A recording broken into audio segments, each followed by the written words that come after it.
Inspector साहब, ये शता की पार्टी, गिरफ्तार कर लीजिए। क्या बकवास किए जा रही हो?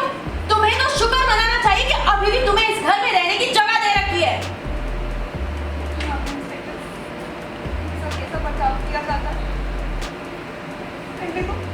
तो इस आदमी ने मुझसे प्यार का नाटक किया, मुझे शादी का वादा दिया और दूसरे पल मुझे छोड़ दिया।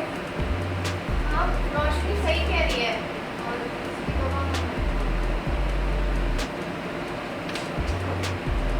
क्यों चुप रहे हो तुम? कि बात हमारी सगी बहन की हो रही है और हम देख रहे हैं ना, हमारी बहन की वजह से किसी बेचारी लड़की की जिंदगी बर्बाद हो रही है। भाभी, आप अपनी बहू को बोल दीजिए कि ये तमाशा ना करे, वरना हम कुछ बोल देंगे ना तो कीर्ति क्या करेगी? अब आप बीच में कुछ नहीं बोले, क्योंकि कुछ बोले ना बोले इससे सच तो नहीं बदलता ना। और आप सब मेरी इस हालत के जिम्मेदार हैं। आप सब ने मेरी भावनाओं के साथ खिलवाड़ किया। इंस्पेक्टर साहब, आप इन सबको गिरफ्तार कीजिए। रोशनी, हाँ सर। आप यहाँ तक देखिए ना, सरदार से लेके वहाँ तक, तो आपके शक्ल भी प्रॉपर। इन सब ने मेरी भावनाओं के साथ खिलवाड़ किया। गिरफ्तार कीजिए इन सबको। इंस्पेक्टर मैडम जी, ये हमारे घर का आपसी मामला है, हम इसे सुलझा देंगे।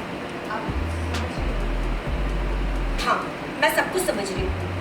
तो आपका कहना है कि इन सब ने आपके साथ पे गलत किया है? हाँ इंस्पेक्टर, आप भी मेरी मदद कर सकती हैं। हम आपकी मदद करने नहीं, आपको गिरफ्तार करने आए हैं। काले, सब लोग शॉप। देखिए इंस्पेक्टर की तरफ सब लोग। कंटिन्यू। मैंने क्या किया? एक्शन।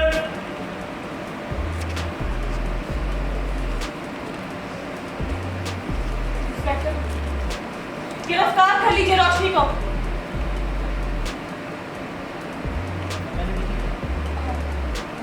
एक्शन। मैंने कुछ नहीं किया। झूठ बोलना बंद करो रोशनी। तुम इस घर में क्यों आई? किसने बुलाया तुम्हें इस घर में? अभय ने, ताकि वो तुमसे शादी कर सके, या फिर तुम्हें इस घर में मैंने बुलाया ताकि तुम अभय का इलाज कर सको?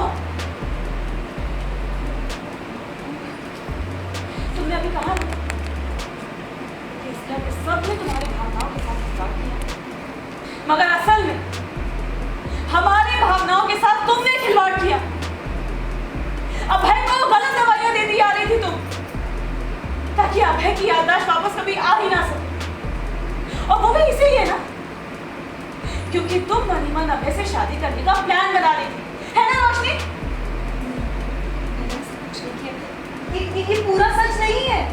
नहीं, ये पूरा सच नहीं है। उल्टा उल्टा मैं तो मना नहीं कर रही थी। इसने मुझसे प्यार के वादे किए, मुझसे शादी करना चाहता था और फिर नहीं करी शादी इसने मुझसे। सब इनकी गवाह है।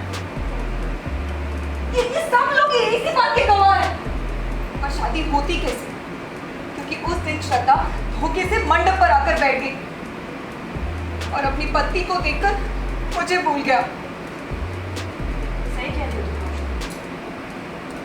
याददाश्त अभय की थी, वो सब भूल गई, मगर तुम्हें तो ये याद था ना, मगर तुम्हें तो ये पहले दिन से मालूम था। बोलो, सच जानती थी ना तुम कि अभय मेरे पति है, लेकिन इसके बावजूद भी तुमने अभय को हाँ क्यों कहा? क्योंकि ये जानती थी कि अपनी डॉक्टरगिरी दिखा के ये अभय और हम सबको गुमराह कर सकती है। मैडम, इसने हमें यकीन दिला दिया था कि हमारे बेटे की याददाश्त कभी वापस नहीं आ सकती है।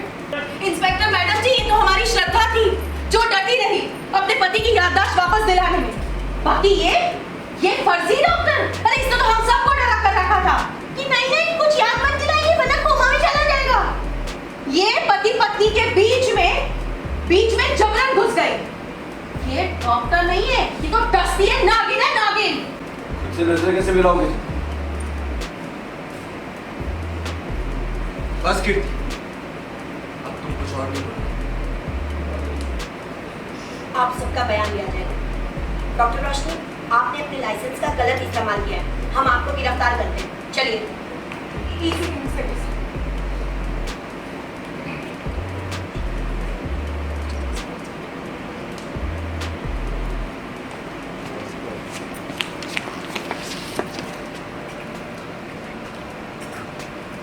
Thank you.